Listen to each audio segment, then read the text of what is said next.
Alors, bonjour tout le monde et merci d'être ici pour la conférence Voir Grand d'aujourd'hui. Je suis Guy Laforêt, je suis depuis hier le nouveau président de la Fédération et à ce titre, je suis heureux de vous accueillir à cette conférence Voir Grand à l'Université Ryerson. I'd like to take this opportunity to acknowledge that Toronto, the city where we are, is in the Dish with One Spoon territory. The Dish with One Spoon territory is a treaty between the Anishinaabe, Mississaugas, and Haudenosaunee that bound them to share the territory and protect the land. Subsequent indigenous nations and peoples, Europeans, and all newcomers have been invited into this treaty in the spirit of peace, friendship, and respect.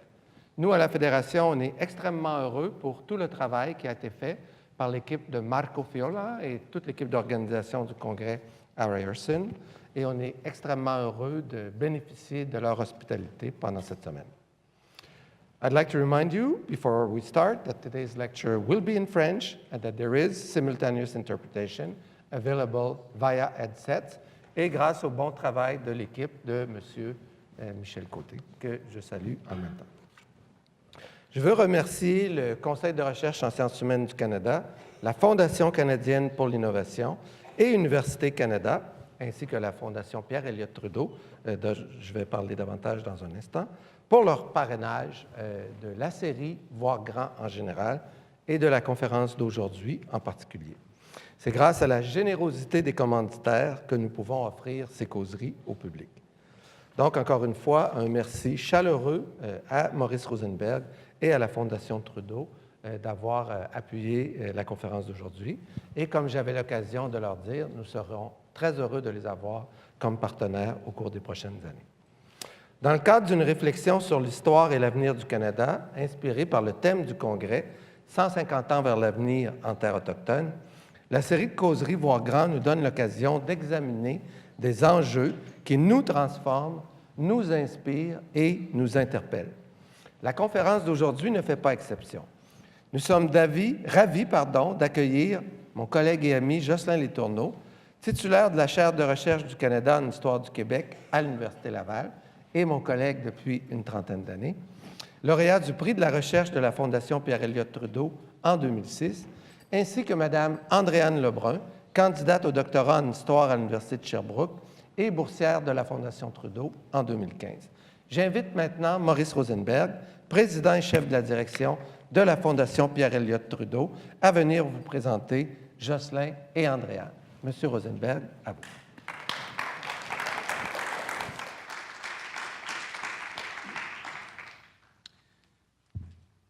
Merci beaucoup, Guy. Mon nom est Maurice Rosenberg et je suis président et chef de la direction de la Fondation Pierre-Elliott Trudeau.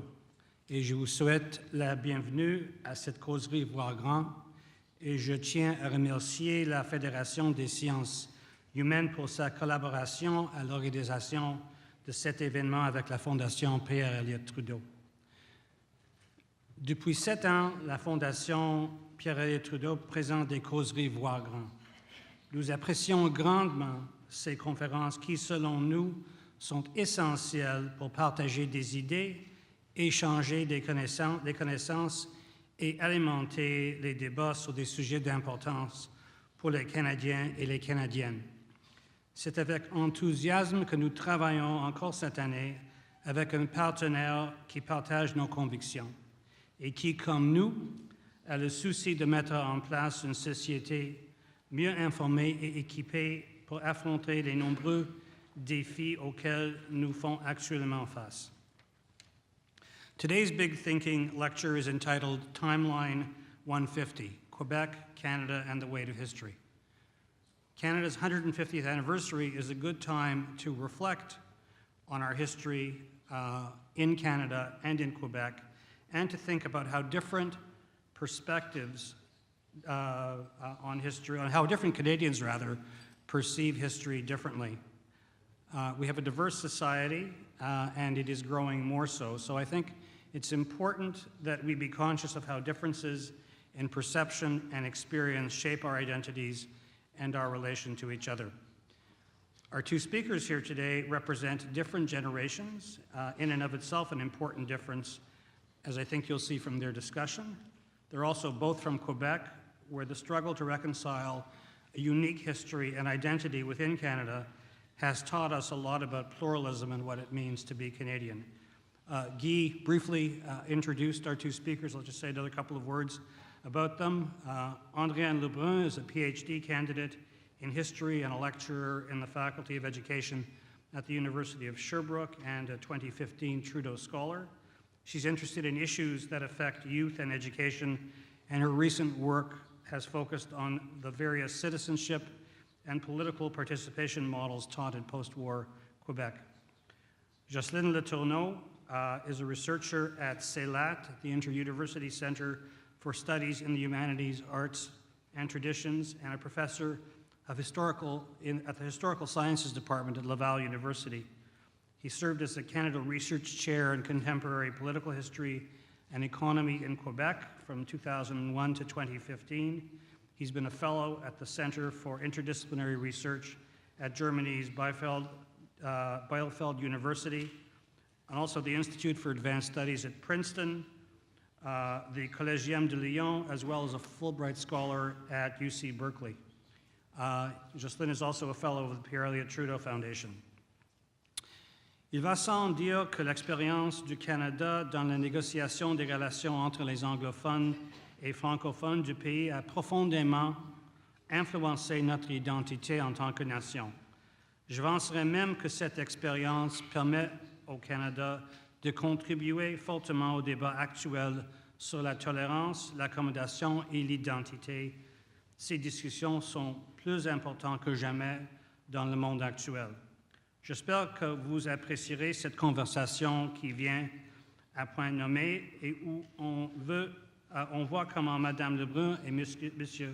Letourneau conçoivent l'histoire non seulement comme matière de passé, mais aussi comme élément qui donne forme à l'avenir. Merci beaucoup.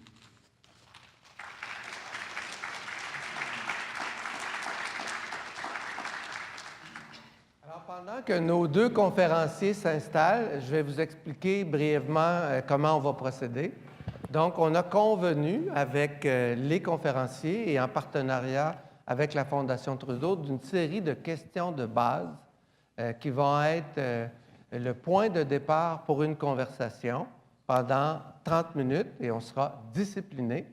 Ça va nous laisser le temps aussi pour recevoir des questions de la salle pendant une bonne période de temps également.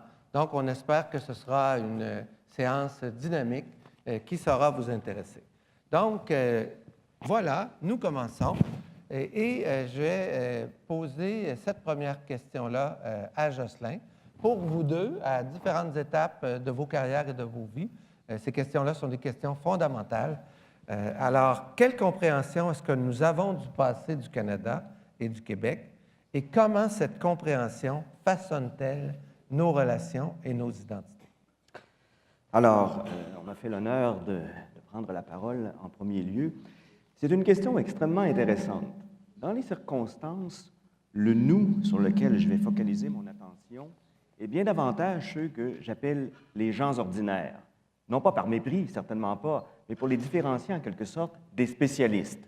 Donc, je ne m'intéresse pas à la façon dont les historiens comprennent l'expérience historique canadienne, mais comment les gens ordinaires se font une représentation de cette expérience historique canadienne. Et les recherches qu'on a faites au Québec, mais qui ont été faites aussi au Canada anglais, font ressortir à quel point, contrairement à ce qu'on imagine, les gens connaissent l'histoire. Non seulement s'y intéressent, mais connaissent énormément de choses à propos de l'histoire, que ce soit celle du Québec, que ce soit celle du Canada. Bien sûr, ils ne seront pas nécessairement capables de reconnaître quelles figures apparaissent sur les billets de 10 $ qui traînent dans leur poche. De la même façon, si on leur demande qui fut le premier ministre du Québec, rares sont ceux qui pourront donner une réponse exacte. Mais si on leur pose une question plus large, par exemple, raconte-moi l'histoire du Québec ou raconte-moi l'histoire du Canada, comme tu la connais, en leur donnant un certain nombre de minutes pour répondre à la question, c'est un exercice difficile. Essayez de le faire pour vous-même, vous verrez. Ils sont capables, en utilisant un grand nombre de représentations à caractère historique qui circulent dans la société, de se bâtir en quelque sorte une représentation de ce qu'a été précisément l'histoire de leur pays. Or, quelle est cette représentation? C'est bien sûr une représentation assez binaire, assez dichotomique. Dans cette histoire-là, et rappelez-vous une chose, on ne peut pas vivre sans histoire. Notre rapport au monde est médiatisé par les représentations à caractère historique que l'on s'en fait, par les histoires. On vit dans un monde d'histoire, on est nous-mêmes le produit d'une histoire. Or, quelle est cette histoire? C'est une histoire souvent très simple, pour ne pas dire très simpliste, mais précisément forte à cause de cette simplicité.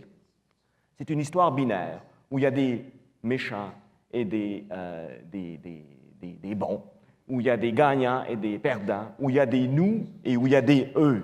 Et cette structure binaire, cette structure très dichotomique, permet aux gens, finalement, de coloniser, en quelque sorte, le monde dans lequel ils vivent. Par coloniser le monde dans lequel ils vivent, j'entends ici que le monde est tellement complexe qu'on le cadre, qu'on se l'approprie, en quelque sorte, par le biais de structures narratives très dichotomiques, très binaires, qui nous permettent précisément de le maîtriser, ce monde-là. Et selon la façon dont on a été socialisé dans une culture donnée, inévitablement, on empruntera à cette culture-là ces thématiques de rassemblement, ces thématiques de réconciliation, ces thématiques de réciprocité. Par exemple, les recherches que j'ai pu faire au Québec montrent à quel point les Franco-Québécois d'héritage canadien-français ont bien sûr une représentation de ce qu'a été l'expérience historique canadienne, ou québécoise surtout, disons canado-québécoise ou québéco-canadienne, comme vous voulez, qui se distingue en quelque sorte de la représentation que les jeunes anglophones peuvent avoir de cette même expérience historique-là. On est socialisé dans une culture, on apprend le langage de cette culture-là, on assimile les thématiques de cette culture-là, et c'est souvent par le biais de l'identité que l'on s'est constitué à travers notre participation à une culture, à travers notre socialisation, y compris banale dans cette culture-là, qu'on se donne la possibilité de restituer ou de reconstituer l'expérience historique d'une société. D'ailleurs, c'est un peu, je dirais, le propos de la deuxième partie de la question de Guy. Dans quelle mesure nos représentations historiques influencent-elles nos identités? J'ai l'impression parfois, et là je pense qu'il y a plusieurs historiens dans cette salle-ci, qu'on demande à l'histoire peut-être plus que ce qu'elle est capable de livrer en réalité. On pourrait peut-être se poser la question à l'envers. Est-ce que ce ne serait pas plutôt les identités que l'on acquiert, que l'on développe par le biais de notre socialisation pendant une dizaine, une quinzaine, une vingtaine d'années au sein d'une culture qui sont déterminantes finalement des représentations historiques que l'on restituera si tant est qu'on nous demande, par exemple, de répondre à la question « Racontez-moi l'histoire du Québec comme vous la connaissez ». Et je t'interromprai à ce moment-ci pour demander à Andréane, je vous vois, mais je te dis Andréane, comme j'ai dit Jocelyn, donc Madame Andréane, identité, représentation, votre perspective sur cette partie-là de la question. Tout d'abord, je dois dire que je n'ai pas sondé la mémoire ou la construction des représentations historiques des Québécois comme M. Letourneau l'a fait. Donc, mon propos d'aujourd'hui va s'ancrer beaucoup dans mon expérience comme ancienne enseignante au secondaire, qui aujourd'hui a le privilège d'enseigner aux futurs enseignants au secondaire. Je partage le diagnostic de M. Letourneau par rapport aux compréhensions que les gens ont généralement du passé, à savoir que c'est une vision très partielle, très partiale, il y a beaucoup d'angles morts, qui tend à être linéaire, simpliste, puis à s'articuler essentiellement autour d'une trame d'événements politiques qui met de l'avant principalement des hommes blancs qui sont issus de milieux favorisés. Donc, on peut se demander dans ce contexte-là d'où proviennent ou où s'alimentent ces représentations-là du passé. M. Letourneau le soulignait, il y a un réel engouement pour les gens par rapport à l'histoire. Le passé est fréquemment à l'affiche au cinéma, dans les jeux vidéo, des séries télévisées, dans les romans, etc. Dans les faits, il y a plusieurs études qui ont été menées dans les 2 dernières décennies qui tendent à montrer que ce que les gens possèdent comme bagage de connaissances sur l'histoire provient principalement de ces sources-là, en tout cas largement davantage que l'enseignement qu'eux-mêmes ils ont reçu à l'école, et davantage, ça ne fait aucun doute, que d'ouvrages qu'ils ont pu lire écrits par des historiens. Quand j'aborde cette thématique-là avec mes étudiants en enseignement, il y a une citation que j'aime beaucoup leur lire qui vient de l'intellectuel français Jean-Marie Domnac. Je ne lirai pas beaucoup de citations comme celle-là, mais celle-ci vaut la peine. Et Lisez-la lentement. Ah, d'accord, merci. L'histoire, telle qu'elle est racontée dans les biographies à succès, à la radio, à la télévision, est plutôt une façon de consommer le passé que de le comprendre et de s'en inspirer. Elle est à la connaissance du passé, ce que le tourisme est à la connaissance des pays étrangers. On en jouit, on s'en divertit, mais on ne va pas chercher bien profond. C'est quoi les conséquences de cette compréhension de surface-là? Il y a plusieurs recherches qui suggèrent qu'il y a un pourcentage élevé de la population qui tendrait à confondre ce qui est présenté comme interprétation à l'écran avec la réalité. Et puis, en fait, je pense qu'à ce moment-ci, l'histoire est en quelque sorte victime de l'autorité qu'elle inspire. C'est-à-dire que dès que quelque chose a des prétentions historiques, les gens seraient plus enclins à être passifs devant les postulats et les interprétations qui sont proposées. Ça traduit une vision très positiviste de l'histoire. L'histoire, c'est des faits, l'histoire, c'est la vérité. Alors, il ne faut pas oublier que toute interprétation, aussi convaincante qu'elle puisse être, ça demeure quand même une interprétation. D'où l'importance d'apprendre à naviguer en différents registres de vérité, à naviguer avec la distance puis l'empathie qui s'impose entre mémoire individuelle, mémoire collective d'un ou de plusieurs groupes, puis mémoire officielle. Puis ça m'amène à répondre à la deuxième partie de votre question. On dit souvent que l'histoire contribue à l'alphabétisation sociale de l'individu, c'est-à-dire qu'elle lui permet d'acquérir un bagage commun, un référentiel de connaissances qui sont nécessaires pour fonctionner en société, puis sans lequel il serait étranger à la société. Mais qu'est-ce qui fait partie de ce dit bagage commun? Hein? Où est-ce que... quelle place est-ce qu'on accorde dans ce bagage commun-là aux contributions de groupes marginalisés dans l'histoire? Quelle place est-ce qu'on accorde aux pratiques politiques autochtones, aux pratiques juridiques autochtones? Quelle place est-ce qu'on accorde à l'héritage du colonialisme? Quelle place on accorde aussi à la contribution politique des femmes au-delà du droit de vote, des luttes pour l'obtention du droit de vote? Dans les faits, nos compréhensions du passé sont marquées par des exclusions selon l'appartenance ethnique, selon le genre, selon la langue, selon l'âge, diverses exclusions. Là, je ne pense pas que j'apprends rien à personne, mais ça marque profondément nos façons de concevoir, d'appréhender notre passé, nos racines. J'avais des points importants que je voulais dire, je vais juste me permettre de regarder. Oui, en fait, je parlais de différentes exclusions, mais aussi par la survalorisation des accomplissements de la culture occidentale européenne. Oui? Peut-être que je vais vous interrompre ici, puis essayer de synthétiser un peu ce que j'ai entendu pour la première question, et on va cheminer vers la deuxième, et vous pourrez revenir à... Donc, dans le fond, vous nous avez dit jusqu'à présent que s'il y a plusieurs registres de vérité, s'il y a des degrés divers de pluralisme et de sophistication, néanmoins, le chemin de la conscience, le chemin de l'identité pour l'être humain passe par l'histoire, qu'il y a une nécessité ontologique à l'histoire. Et ce qui m'amène à vous demander, au-delà de cette nécessité-là ontologique de l'histoire, dans un pays comme le Canada, on s'aperçoit que nos concitoyennes, nos concitoyens, les Canadiennes et les Canadiens de divers horizons, jeunes et moins jeunes, entretiennent vraisemblablement des perceptions différentes de l'histoire. Je le pose à l'interrogatif. Entretenons-nous, Canadiennes et Canadiens, jeunes et moins jeunes, des perceptions différentes de l'histoire? Et cette fois-ci, j'ai commencé avec. D'accord. Assurément. Puis j'ai une anecdote qui me vient en tête tout de suite pour répondre à votre question. Il y a quelques semaines, je participais à un événement qui rassemblait des chercheurs et des doctorants des quatre coins du Canada d'origine très diversifiée à Winnipeg. Dans le cadre de cette semaine-là, on a visité le musée Saint-Boniface qui est consacré à la culture métisse et francophone au Manitoba aussi à l'extérieur. Et l'interprète, qui était extrêmement sympathique d'ailleurs, à un certain point, faisait référence aux rébellions de la Rivière-Rouge et à Thomas Scott. Et se permettait de passer rapidement en disant « Je vais passer rapidement parce que je prends pour acquis que tout le monde connaît ces épisodes-là. » oui, tout le monde connaissait cet épisode-là, mais on était conscient d'à quel point on l'avait reçu de façon totalement différente. Donc, assurément, les perceptions sont différentes. Mais je vais me permettre de détourner un peu votre question. Oui, les perceptions sont différentes, mais je trouve que ce serait intéressant de parler aussi de comment est-ce que les gens qui ne se reconnaissent pas dans ces interprétations majeures ou majoritaires ou dominantes-là réagissent par rapport à ça.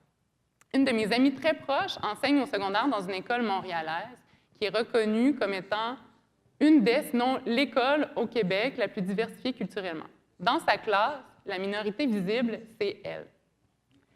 L'an dernier, justement, elle enseignait à un groupe, une de ses classes, où le 3/4 de ses élèves sont d'origine haïtienne. Puis au milieu de l'année, il y a un de ses élèves qui lève la main et qui dit « Oui, mais madame, ça c'est bien beau, mais quand est-ce qu'on va la voir, notre histoire à nous, au Canada? » Je ne sais pas si vous réalisez tout ce que ça sous-entend, que peuvent ressentir des individus, jeunes ou moins jeunes, quand l'histoire qu'on leur propose leur apparaît étrangère, quand ils ne se connaissent pas dans tous ces grands personnages, je l'ai dit d'entrée de jeu, essentiellement hommes, blancs, issus de milieux favorisés, qu'est-ce qu'ils comprennent qui sont en dehors de l'histoire, qui sont en dehors de la vie économique, sociale, politique? Il faut vraiment s'interroger là-dessus, parce que ces interprétations-là sont lourdes de conséquences. Ça m'a amené à aborder, je veux juste vérifier rapidement, c'est pas nécessairement des exclusions qui sont volontaires, mais ils ont quand même une énorme conséquence. Le Conseil du statut de la femme, en décembre dernier, a fait paraître un avis sur l'égalité des sexes en milieu scolaire qui faisait ressortir que les femmes étaient encore extrêmement minoritaires, extrêmement surreprésentées, entre autres dans les manuels et les programmes d'histoire. Au Québec. Au Québec. Mais pas seulement au Québec, hein? On se comptera pas de mentir, mais la vie portait sur le Québec.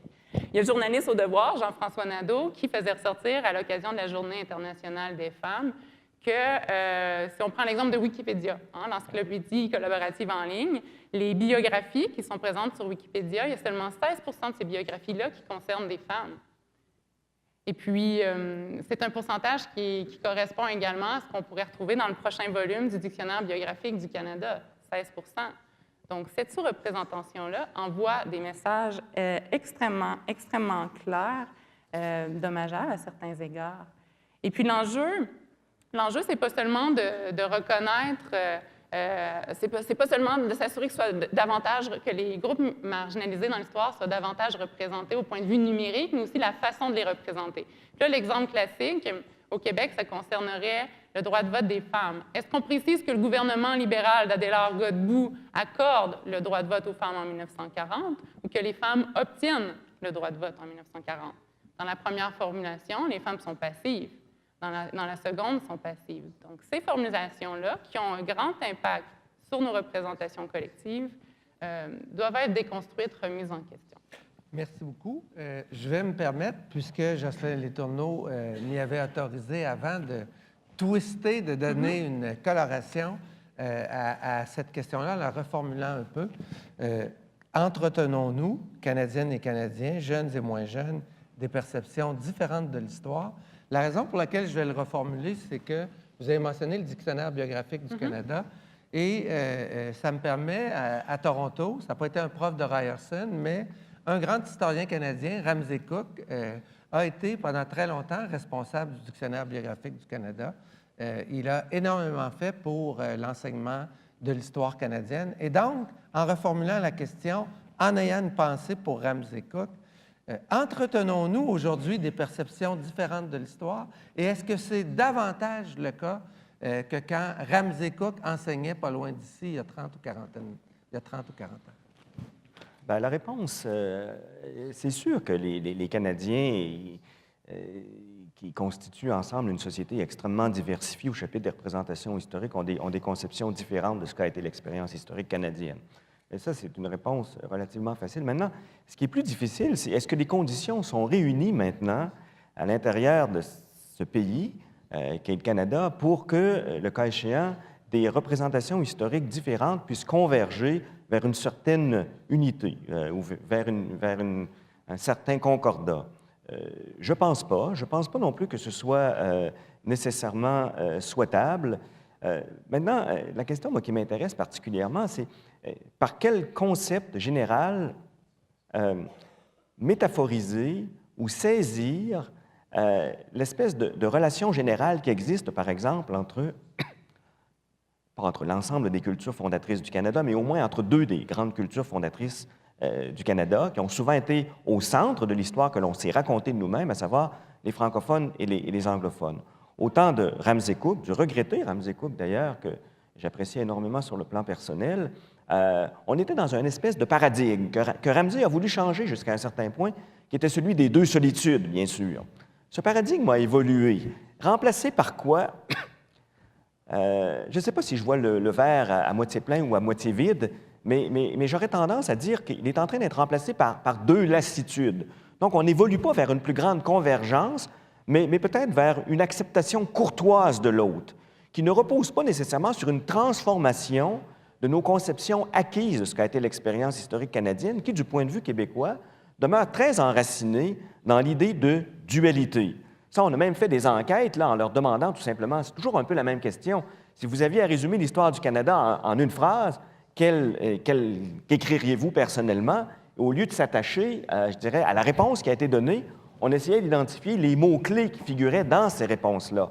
Et il y avait une distinction assez marquée entre le mot-clé qui est en quelque sorte le totem, le nouveau totem de la conscience historique des Canadiens, qui est bien sûr celui de diversité, et le mot-clé, donc nouveau totem, ou enfin totem qui dure depuis un certain temps, qui était au cœur de la conscience historique des Québécois, celui de dualité.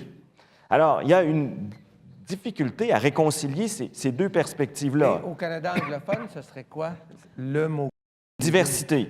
Diversité, qui rime bien sûr avec pluralité, qui rime bien sûr avec multiculturalisme, qui est en quelque sorte une conception assez présentiste que l'on veut rétro-projeter dans le passé pour revoir en quelque sorte l'expérience historique canadienne à partir, je dirais, de cette perception très présentiste. Si vous avez regardé la télésérie The Story of Us, par exemple, vous avez pu constater à quel point on reconjuguait l'histoire du Canada à la lumière de ces concepts qui définissent maintenant l'identité que l'on aime bien présenter de soi au Canada anglais. Et soit dit en passant, le concept de diversité n'est pas exclusif par rapport au concept de dualité, et inversement, le concept de dualité n'est pas nécessairement exclusif par rapport au concept de diversité. Donc, je pense qu'à l'horizon, et si je me permets de revenir sur ce qu'Andréane disait, il est extrêmement difficile de construire une histoire. De quoi? De la nation canadienne? De la collectivité canadienne? Déjà ici, l'identification du terme qui devrait figurer dans le titre de l'ouvrage. Et on ne peut pas ne pas faire d'histoire du Canada. Pourquoi? Parce que le Canada existe. Et les gouvernements et les institutions publiques veulent bien sûr, c'est ça qu'ils prétendent, par le biais de l'histoire, instiller en quelque sorte une identité nationale. Quelle est cette identité nationale? On peut en discuter longtemps, mais on ne peut pas faire, en d'autres termes, une histoire de cet ensemble que l'on appelle maintenant le Canada. Mais comment la faire? Et là, vous avez eu au Canada anglais comme au Québec, d'ailleurs, je dirais un débat à n'en plus finir entre ceux qui disaient, mais si on multiplie les identités particulières, si on multiplie les histoires particulières, si on fait par exemple une histoire des femmes au Canada, une histoire des Autochtones au Canada, une histoire des minorités au Canada, on est en train de déconstruire en quelque sorte cette entité, on est en train d'ouvrir une voie pour permettre justement aux identités particulières de devenir hégémoniques. Et de la même façon, au Québec, vous avez eu un débat qui tournait autour, bien sûr, du programme d'histoire, où vous aviez deux conceptions. Une conception qui voulait précisément ouvrir le grand récit national, certains disent même le grand roman national des Québécois, et une autre conception qui disait, mais attention, dans la mesure où on est en présence ici d'une identité vulnérable, d'une petite société fragile, si on déconstruit en quelque sorte nos grands repères thématiques, ceux à partir desquels on s'est donné une représentation historique de nous-mêmes, on risque de quoi? Bien, de disparaître, bien sûr. Alors, qui a tort, qui a raison dans ce débat-là? L'histoire est vraiment instrumentalisée à toutes sortes de fins. Il est extrêmement difficile pour les historiens d'avoir une voix autoritaire là-dedans. D'ailleurs, les historiens, à mon avis, sont pris avec le même problème. Par quel bout qu'a pensé cette fameuse histoire, soit du Canada, soit du Québec? Il y a plusieurs problématiques qui sont mises en avant. Et peut-être, au fond, que la solution à tout ça, c'est de paver la voie pour qu'il y ait autant d'histoires que possible, en essayant de maintenir un juste milieu, je dirais, entre ce que Fernand Dumont appelait, il y a de ça quoi, 40 ans, le principe de rigueur et le principe de pertinence. Merci, Jocelyn. Nous glissons lentement, mais sûrement vers la troisième question, laquelle va être suivie de vos questions. Quand viendra le temps, donc, je vous invite tout de suite à y penser. On aura à peu près une vingtaine de minutes. Et donc, vous vous présenterez au micro et vous pourrez poser vos questions, either in French ou en anglais. Donc, on glisse vers la troisième question. Dans la deuxième, on a parlé de tension entre dualité et diversité, que les perceptions de l'histoire ont pu changer avec le temps, et on a parlé des diverses possibilités qui s'offraient aux historiens dans ce contexte-là. À vous deux, en commençant cette fois-ci par Jocelyn, comment, grâce à l'histoire, assumer et relever les défis de l'avenir? Ça c'est Guy a le tour de... Mais on le savait parce qu'on connaissait les questions d'avance, mais c'est quand même 3 questions assez costaudes pour lesquelles, bon, vous imaginez, il n'y a pas de réponse définitive. Moi, c'est une question que j'aime bien, mais que je trouve un peu agaçante. Parce qu'il y a ce réflexe... Mais c'est ta question. Ben, c'est ma question. Non, c'est pas ma question. C'est peut-être ma reformulation, mais c'est pas ma question. Dire agaçante au sens où on attend de l'histoire qu'elle règle tous les problèmes contemporains. Et surtout, on se dit, mais voyez comment les gens ont agi dans le passé, il faut en tirer les leçons, et puis pour ne pas répéter finalement nos erreurs passées. Le problème, et puis ça, bien, ça fait partie, je dirais, du b.a.-ba qu'on enseigne à nos étudiants dans le premier cours d'histoire qu'on leur donne. L'histoire, selon la belle définition de Carlos Ginzburg, était conjecturelle, singulière, et puis il y avait un troisième mot que j'oublie, là, mais en tout cas, ça ne se répète pas. Et l'histoire ne donne pas de leçons au passé. Il y a un fameux film là, qui vient de sortir, j'écoutais ça à la radio hier, c'est le dernier Pirates des Caraïbes ou quelque chose du genre. C'est quoi le titre? Les morts ne racontent pas d'histoire. C'est intéressant comme titre. Les morts ne racontent pas d'histoire, c'est-à-dire que de deux choses l'une, ou ils disent la vérité, ou encore, ils se foutent éperdument de l'histoire qu'on racontera à propos d'eux parce qu'ils sont morts. Mais nous, en tant que contemporains, on est pris avec ça. Quelle histoire racontée du passé? Et il y a même une question encore plus fondamentale, et là on arrive à la pseudo-réponse que je vais donner, qui ouvre à la question fondamentale du rôle social de l'historien. Que fait-on de ce qui nous a fait? Que fait-on de ce qui nous a fait? C'est-à-dire que nous, en tant que contemporains, en tant que plénipotentiaires de notre histoire aussi, je pense qu'on ne doit pas se farcir d'un trop grand fardeau. En d'autres termes, et encore là, on pourrait revenir à Dumont, enfin, c'est pas Dumont qui a dit ça, c'est plutôt moi dans ce cas-là, mais je me sers en fait de sa formule, la mémoire comme reconnaissance, ou l'histoire comme reconnaissance, mais comme distance aussi. Et de mon point de vue, c'est-à-dire reconnaître, on reconnaît évidemment qu'on ne vient pas de la cuisse de Jupiter, qui a eu des prédécesseurs avant nous, mais il est en notre possibilité de faire autre chose avec l'histoire que ce que l'histoire apparemment voulait faire de nous. Donc, c'est une façon, finalement, de reconjuguer l'histoire au temps de l'espoir, de dire aux jeunes même que la seule constante dans l'histoire, dans le passé, c'est le changement, qu'il n'y a rien d'itératif, que tout est continuellement modifié. Et peut-être dans ce contexte-là que la fonction la plus noble de l'historien, précisément, n'est certainement pas de se faire capitaine de société. L'historien n'a pas plus de réponse aux problèmes contemporains, parce que lui connaîtrait, ou elle connaîtrait le passé, que n'importe qui, mais peut-être de maintenir l'idée d'une ouverture, rappeler aux gens qu'il existe toujours des possibilités. Donc, l'histoire comme passage dans ce contexte-là, et de raconter l'histoire, par exemple, du Canada, sans faire fi, bien sûr, des hontes qui ont marqué l'expérience historique canadienne. On s'entend tous là-dessus, je pense que c'est facile de le dire. Mais à quel point aussi, en même temps qu'il y avait cette déshumanisation, disons, il y avait aussi des possibilités d'évolution vers l'avenir. Donc, de raconter l'histoire tout à la fois comme sur le mode de dissension, bien sûr, mais sur le mode de disposition aussi, pour voir finalement l'histoire, non pas dans une perspective binaire, c'est pas ce que je veux, mais qu'il y a toujours des possibilités que les choses changent et qu'il existe aussi une possibilité pour les contemporains de faire en sorte que ça change. Je t'interromps sur ça, tu pourras y revenir. Je voudrais, à l'intérieur du temps qui nous est imparti, permettre à Andréane de donner son point de vue sur cette question-là. Je la répète, comment, grâce à l'histoire, assumer et relever les défis de l'avenir? Jusqu'à présent, on a surtout parlé d'histoires comme des récits qu'on se raconte. Hein? Les histoires qu'on se raconte pour faire sens de notre existence individuellement puis collectivement. Mais pour répondre à votre question, j'aimerais parler de l'histoire comme pratique, la pertinence du mode de pensée, de la discipline historique. Pour moi, l'histoire, c'est un formidable outil de développement de l'esprit critique. Puis là, dans la salle, il y a des gens rassemblés de différentes disciplines en sciences humaines puis en sciences sociales qui doivent me trouver un brin chauvine. Je ne suis pas en train de dire que l'histoire a le monopole de la construction du sens critique, je vous rassure. Sauf que l'histoire a comme particularité d'inscrire ses réflexions dans la durée. Et puis, pour référer en fait, à une phrase qu'on entend souvent, en fait, de cette façon-là, l'histoire nous permet de sortir de l'enfermement du ici puis du maintenant. Je précise mon idée. Ce que je veux dire par là, c'est que ça permet de déconstruire des phénomènes qui nous semblent aller de soi, des phénomènes socio-économiques, culturels, politiques, qui semblent aller de soi, pour faire ressortir que non seulement ils ne vont pas de soi, mais que c'est possible de voir les choses différemment. Oui, c'est ça. Donc, un formidable outil de développement du sens critique. De cette façon-là, c'est possible de prendre une distance par rapport aux idées de notre temps, mais aussi par rapport à ses préjugés personnels. Et ça m'amène aussi à un autre point sur lequel ouvre votre question que je trouve intéressant.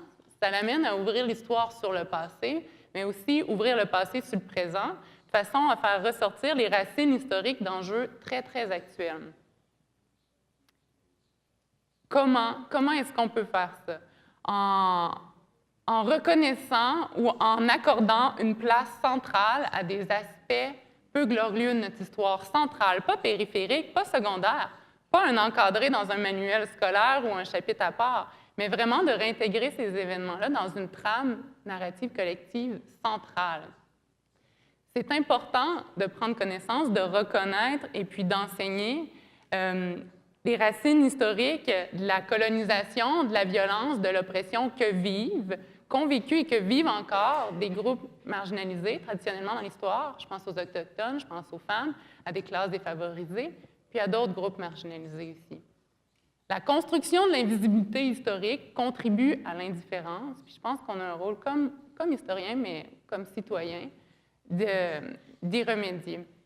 Et puis, c'est pas normal que ces questions difficiles-là, encore aujourd'hui, soient abordées souvent seulement à l'université, puis pas avant. C'est pas normal parce que c'est encore une proportion très minime, souvent sous la barre ou autour des 20% de la population qui ont accès à l'université.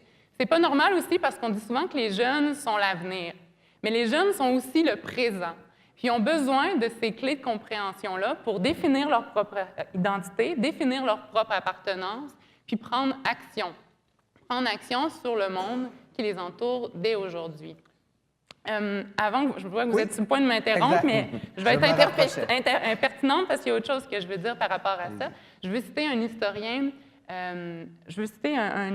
américain, M.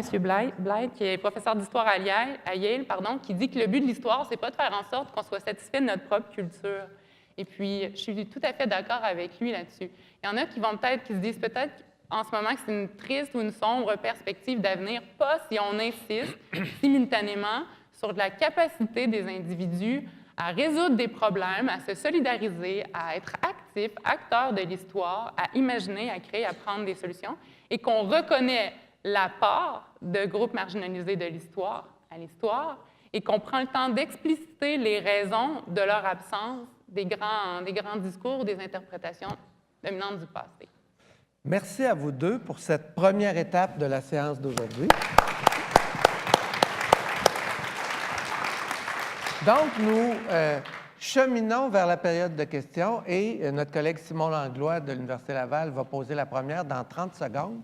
Je rappelle qu'à Ryerson, en Ontario, à l'automne 2018, les jeunes nés en l'an 2000 vont arriver à l'université. Et au Québec, à cause de cégep, c'est un an après.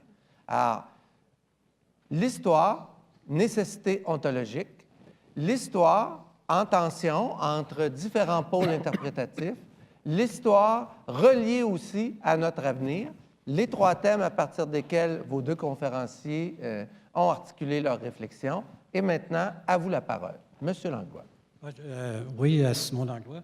Alors, je voudrais d'abord faire une brève remarque introductive. Moi, je trouve ça scandaleux lorsqu'on parle des hommes blancs qui écrivent l'histoire ou les sciences sociales, etc.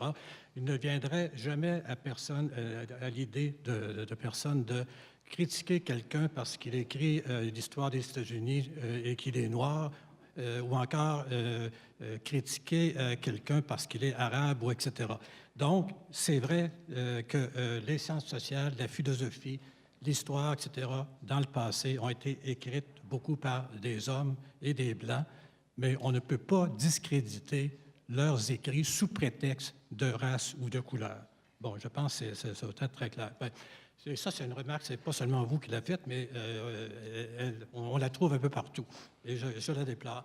Ce qui m'a frappé dans vos présentations, et je pense que c'est le grand défi de l'histoire et des sciences sociales, c'est de ne pas tomber dans le relativisme. Anything goes, comme on dit en anglais. Tout se passe comme si maintenant, la vision de l'un, la vision de l'autre, etc., tout ça était équivalent. Et je vois dans les deux présentations que nous avons faites, mais surtout celle de Madame, là, le grand danger de tomber dans le relativisme. Et à ce moment-là, il n'y a plus de science. On ferme boutique, il n'y a que des points de vue. Il n'y a que des points de vue. Vous avez parlé de registre de vérité. J'étais absolument scandalisé par cette expression-là. Il n'y a pas des registres de vérité. Il y a des interprétations qui sont soumises à l'intelligence des lecteurs et des collègues. Et comme l'a dit un philosophe français, les limites de la raison d'un scientifique, c'est la raison des autres scientifiques. Autrement dit, il y a un débat. Si on trouve que la place des Autochtones dans l'histoire n'est pas assez développée, n'est pas présente, si on trouve qu'il manque de femmes, etc., bien, on n'a qu'à lancer le défi aux nouveaux auteurs d'écrire l'histoire en donnant une place aux femmes, donnant une place aux Autochtones, etc. Et c'est comme ça que se construit la science dans le temps.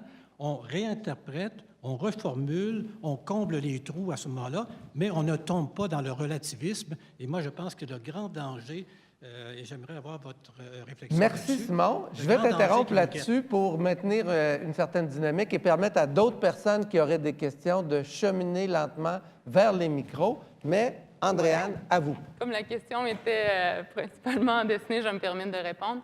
Bien, monsieur, premièrement, quand je parlais d'une histoire qui donne encore une place prépondérante à l'homme blanc issu politique, politicien ou héros militaire qui proviennent de milieux favorisés, je pensais ce que je disais, mais il faut faire totalement la différence entre la recherche qui est faite, la recherche scientifique qui est faite par les historiens en ce moment-là, qui est quand même très, très diversifiée. Nous, je pense que le point commun de notre réflexion aujourd'hui, c'est de parler de l'histoire telle qu'elle est comprise par le grand public, des interprétations générales qui restent et qui demeurent. Et à ce niveau-là, c'est ce qui ressort. C'est ce qui ressort. Et puis, c'est justement votre commentaire est intéressant parce qu'il montre un peu l'écart entre toute la diversité puis la richesse de l'histoire qui est faite, l'histoire scientifique qui est faite en ce moment, et ce qui en est compris par le grand public. Donc, mon intention, c'était de mettre ça de l'avant. Ce qui ne veut pas dire qu'il faut faire seulement l'histoire de groupes marginalisés ou autres, mais ce qu'il faut dire qu'il faut le faire aussi l'histoire, parce que sinon, le danger, c'est qu'ils soient, comme je le disais, marginalisés, qu'ils soient considérés en dehors de l'histoire, alors qu'ils font l'histoire, qu'ils ont une histoire et qu'ils sont dans l'histoire, pour reprendre la formule qui est chère à Micheline Dumont. Donc c'est ça, donc, mon point de vue. Merci, Andréane. Jocelyn, est-ce que tu veux intervenir sur cette Non, question? simplement pour dire que je suis d'accord avec Simon, à savoir que le relativisme, tous azimuts, mais il y a peu, finalement, de chercheurs scientifiques qui vont le défendre.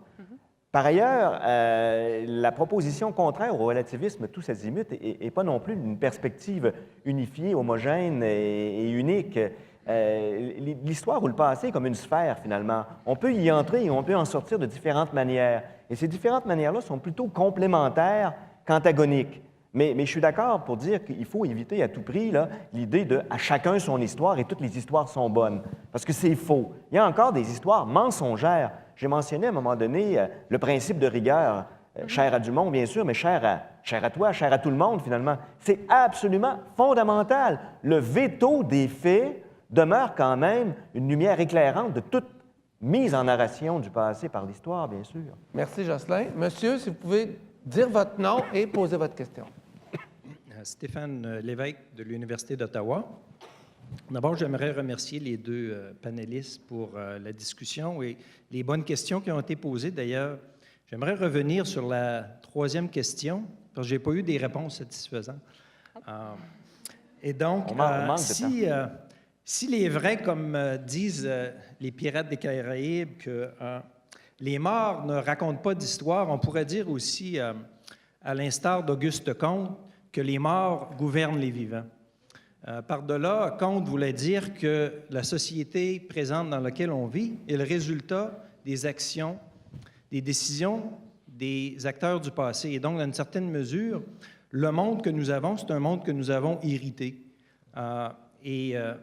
L'exemple frappant, c'est le fait, par exemple, d'aujourd'hui être ici, de parler en français et en anglais dans le cadre de cette conférence. C'est le résultat de décisions politiques et historiques qui font en somme qu'aujourd'hui, on peut s'exprimer ainsi.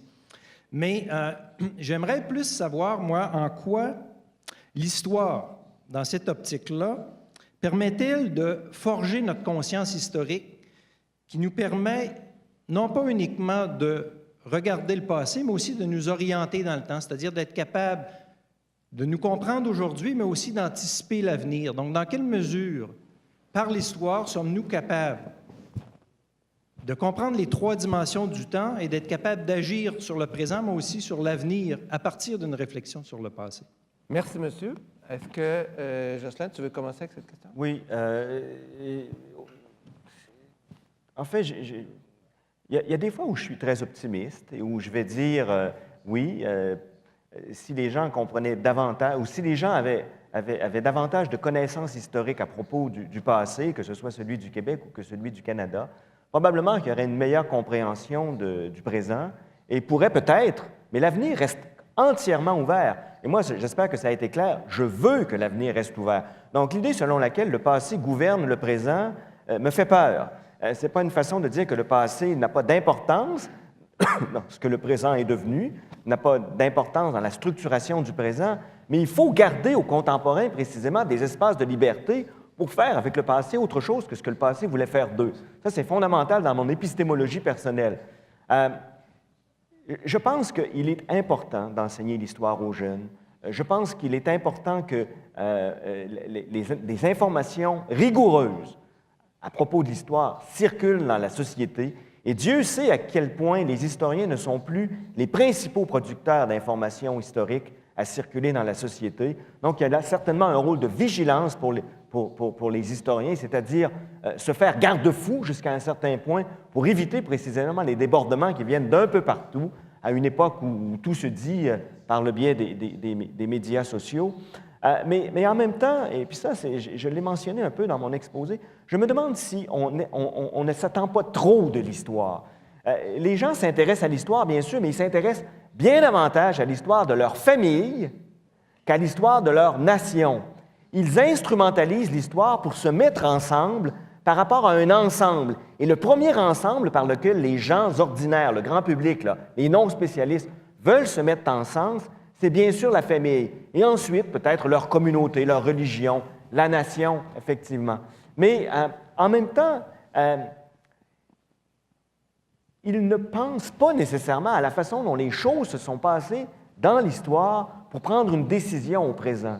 Il y a ici une instrumentalisation. D'autres termes, ils utilisent l'histoire pour se mettre en sens, pour vivre sereinement, efficacement dans la société. C'est peut-être la raison pour laquelle, finalement, les gens n'accumulent pas un bagage immense de connaissances, mais se limitent à ce qui leur est essentiel pour vivre correctement dans la société.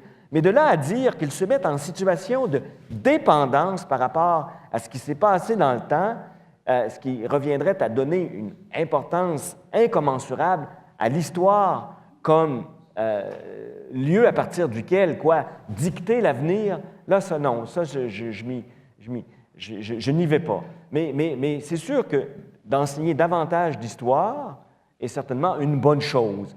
D'enseigner davantage de n'importe quelle discipline est certainement une bonne chose. Ici, on a des limites de temps. Mais d'accorder à l'histoire cette importance cruciale de déterminant du présent et de l'avenir, moi, j'ai quelques réticences ici. Merci, Jocelyn. Andréane. Dans votre question, vous faisiez référence aux 3 temps historiques. Dans le fond, si j'ai bien compris, l'importance pour l'individu d'être capable de se repérer. Je vous cherche dans la salle, vous n'êtes plus. Ah oui, OK, bonjour. De se repérer dans ces trois temps-là. Donc, c'est à ce à quoi vous faisiez référence. Donc, de se repérer là-dedans, oui, mais quand on prend connaissance de ces 3 temps-là aussi, ça amène souvent les gens à avoir une conception très, très positive, linéaire, de l'histoire comme étant une histoire de progrès, finalement. Puis je pense que par rapport à ces 3 temps-là, ce qui est un aspect majeur qui doit être compris, c'est que c'est une histoire qui est faite de recul, qui est faite d'évolution, qui ne tend pas toujours vers le progrès et qui ne continuera pas nécessairement dans une direction qu'on peut percevoir pour aujourd'hui, d'où la prudence des historiens à se prononcer par rapport à l'avenir. Donc ça, c'est une chose que je comprends par rapport à la question que je voulais apporter, mais aussi, et puis Jocelyn est revenu là-dessus, l'important de comprendre l'importance des faits, de comprendre la vérité, de comprendre ces éléments-là pour être capable de prendre du recul par rapport à aujourd'hui à différentes interprétations, différentes idéologies qui lui sont présentées. Merci. Est-ce qu'il y avait... Oui, Jennifer, vous vouliez poser une question, et puis peut-être après monsieur. Et en fait, ce qu'on va faire, vu le temps, je prendrai vos 2 questions, la question de Mme Petrella et la question de monsieur en arrière, et on permettrait après aux 2 conférenciers de terminer cette partie-là. Jennifer. Oui, bonjour. Merci beaucoup pour vos interventions que j'ai trouvées fort intéressantes. Je m'appelle Jennifer Petrella. Je suis avec la Fondation Pierre-Elliott Trudeau. Ma question par rapport à la pédagogie. Donc, vous êtes tous les 2 enseignants. Vous parlez de la pédagogie, la formation de la nouvelle génération. Plus particulièrement, Andréane a évoqué la classe à Montréal où il y avait 75% des Haïtiens qui ne se reconnaissaient pas dans l'histoire. Ma question pour vous 2, c'est la suivante. Quelles sont les conséquences de ce genre d'invisibilité-là sur la cohésion sociale, sur l'avenir qu'on essaie de construire avec les jeunes? Je suis consciente que c'est une question non pas seulement à nature historique, mais aussi de nature politique. Et puis, comment est-ce qu'on peut concilier ce genre de nécessité-là humaine de se retrouver individuellement dans une histoire et la nécessité aussi civique que nous avons de construire telle une langue, une histoire commune? Merci, Jennifer. Monsieur? Bonjour, merci beaucoup. Moi, c'est David, j'enseigne l'histoire au secondaire. Puis, je vous pose la question, pourquoi pas l'histoire mondiale au niveau secondaire? Donc, c'est une question de curriculum, de l'emphase, etc. Mais je veux avoir vos commentaires sur ce point. Merci. Merci beaucoup. Donc, on termine avec la question de Jennifer, la question de David et les réponses d'Andréane et Jean. Est-ce que tu me permets de commencer, Bien sûr, Jocelyn? bien sûr. Oui, bien, vos questions ont beaucoup de points en commun parce qu'elle amenait comme sujet l'enseignement qui est fait au secondaire. Pourquoi pas l'histoire mondiale? Tout à fait. Puis c'est quelque chose qui est fait, puis il y a de plus en plus fait, et c'est tant mieux. Pourquoi pas l'histoire locale aussi? Ça, c'est un autre aspect. Puis ça m'amène à répondre à la question de Jennifer. Comment est-ce qu'on concilie le besoin des gens de se reconnaître dans l'histoire pour ne pas se sentir étrangers à l'histoire, pour ne pas se sentir qu'ils sont en dehors de l'action, puis qui intègrent comme message qu'ils sont destinés à demeurer en dehors de l'action? Je pense qu'une façon de faire ça, c'est de jouer à ces différents niveaux-là. On l'a dit, donc, mondial, qu'est-ce qui se passe ailleurs? Oui, c'est sûr qu'aujourd'hui, on avait commandé de réfléchir sur l'histoire au Québec et au Canada mondial, oui, mais aussi local. Et ça, c'est quelque chose qui n'est pas souvent fait. Entre autres, si on pense à l'histoire qui est enseignée au secondaire, parce que les programmes se veulent garants d'une certaine uniformité des contenus et des savoirs enseignés, donc nécessairement, comme c'est une compétence provinciale, d'un certain contenu qui est pareil pour l'ensemble de la province. Donc, à part, si je prends l'exemple du Québec, parce que c'est celui que je connais le plus, à part l'histoire de Montréal, de Québec, un petit peu de Trois-Rivières, on ne sort pas beaucoup de ça. Or, pour les gens, pour faire sens de leurs identités, pour faire sens de leur quotidien, ce qui s'est passé dans leur communauté, quelle résonance ont eu les grands événements de l'histoire pour leur communauté, pour les gens qui n'étaient pas nécessairement des décideurs, mais qui ont pris action, puis par leurs interventions, par leur action, ont contribué à la société. Ça paraît un aspect très important pour envoyer le message que l'histoire, ce n'est pas seulement quelques personnes qui ont pris action, c'est vraiment une société, des individus à tous les niveaux qui ont fait évoluer les choses. Mais la question de Jennifer est fondamentale. Finalement, c'est dans quelle mesure l'histoire contribue-t-elle à la formation de raisons communes? Elle y contribue, mais peut-être pas autant qu'on pourrait le penser. Moi, je pense que les gens vivent au présent en fonction de l'avenir.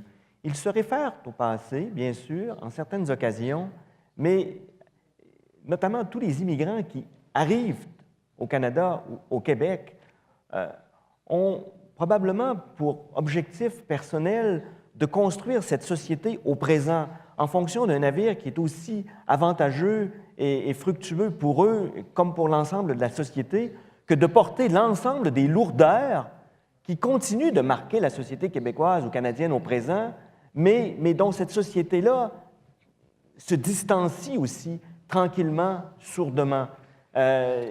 Encore une fois, c'est cette idée centrale, je pense, qu'on accorde peut-être beaucoup trop d'importance à l'histoire qu'elle n'en a en réalité. Maintenant, la question qu'on pourrait se poser aussi, enfin, deux questions qu'on pourrait se poser.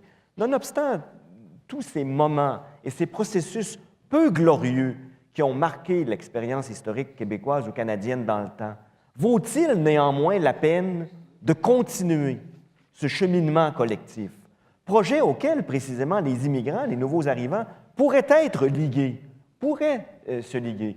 Autre question importante, y a-t-il, toujours nonobstant ces périodes, ces moments, ces processus peu glorieux, y a-t-il néanmoins, à l'intérieur de l'expérience historique canadienne, des constantes, des ressources sur lesquelles on pourrait tabler, sur lesquelles on pourrait miser pour construire l'avenir? Bien oui, il y en a un certain nombre. Par exemple, la croyance aux vertus du politique pour régler les différends et les tensions émanant des différents projets de construire le pays. La crainte de recourir à la violence pour changer l'ordre des choses. Pas en train de dire qu'il n'y a jamais eu de violence au Canada, là, mais ça n'a pas toujours nécessairement été le recours de première instance, admettons. La primauté du pragmatisme sur les dogmatismes. Il y en a eu des dogmatismes à l'intérieur de l'expérience historique canadienne. Il y en a encore plein. Mais j'ai l'impression que la constante est plutôt celle de régler les problèmes tels qu'ils se posent en essayant d'éviter les extrémismes et en se rangeant du côté d'un certain pragmatisme. On pourrait, en insistant sur ces constantes et sur bien d'autres, sans nier, encore une fois, ce qui mérite d'être dit aussi et qui est moins glorieux, qui est même honteux, je pense, rassembler un maximum de personnes autour d'un projet d'avenir, plus que d'un projet du passé. Moi, ça, c'est ma croyance la plus fondamentale. Et l'histoire mondiale, oui, moi, je pense que on peut faire l'histoire du Canada dans une perspective mondialiste, montrer à quel point ce pays-là a été influencé par l'histoire mondiale à plus d'un titre. Il n'en demeure pas moins qu'il y a une demande de sens chez les Canadiens, chez les Québécois, pour aussi raconter l'histoire de cette réalité qui existe pour vrai et qu'on appelle le Canada et qu'on appelle le Québec, et pour lequel ils veulent en savoir davantage, ou en tout cas pour lequel une majorité veut en savoir davantage. Maintenant, ce n'est pas tout le monde qui s'intéresse à l'histoire, c'est surtout pas tout le monde qui veut devenir historien, et tant mieux. Hein? Avec ces paroles, je pense que nos deux conférenciers méritent vos remerciements pour la séance d'aujourd'hui. Et je me permets, en votre nom, au nom de la Fédération, de leur donner modeste cadeau, mais de la profondeur de notre gratitude. Laissez-moi compléter en 2 minutes. I'd like to thank our Big Thinking Series sponsors, SSHRC, Social Sciences and Humanities Research Council, Université Canada et la Fondation canadienne pour l'innovation. Merci aussi aux parrains de la causerie d'aujourd'hui, la Fondation Pierre-Elliott Trudeau. En 2019, ce sera le centenaire de la naissance de Pierre-Elliott Trudeau. Ça correspond avec notre congrès à Vancouver. Alors, peut-être des idées communes pour un partenariat entre la Fédération et la Fondation. Please join us outside the auditorium for refreshments following the lecture, courtesy of the Pierre-Elliott Trudeau Foundation. Merci également à l'Université Ryerson, notre hôte pour le congrès 2017, et pour vous inviter à notre prochaine série Voir grand. I hope to see you all at Big Thinking tomorrow, entitled Present and Powerful Indigenous Women. This Big Thinking will feature Tracy Lindbergh, author of the novel Birdie, university teacher and academic writer, Matali Okalik, president of the National Inuit Youth Council, and Maria Campbell, elder in residence at Athabasca University. Ce sera une discussion intergénérationnelle qui nous permettra d'explorer les défis contemporains des femmes autochtones et l'importance de cet enjeu pour l'avenir du Canada. The event will take place in English with simultaneous translation. Merci à l'équipe qui a fait la traduction aujourd'hui. Ce sera à l'école de gestion Ted Rogers à l'auditorium 1067 à 12h15. Comme aujourd'hui, ce sera suivi d'une réception. I should add before the end that the Federation is heavily involved in making sure that through scientific journals, books, all kinds of other resources, we have in the 21st century the means to continue a sort of complex narrative about our own history. Et j'espère qu'avec les différentes personnes qui sont dans la salle, nous aurons des alliés pour nous aider à mener ces combats-là cruciaux pour l'avenir de la recherche historique au Canada. Finalement, all our Big Thinking events are videotaped. I invite you to access the lectures later at congress2017.ca. Merci à tout le monde, excellente journée, bon congrès et encore une fois, merci à nos conférenciers.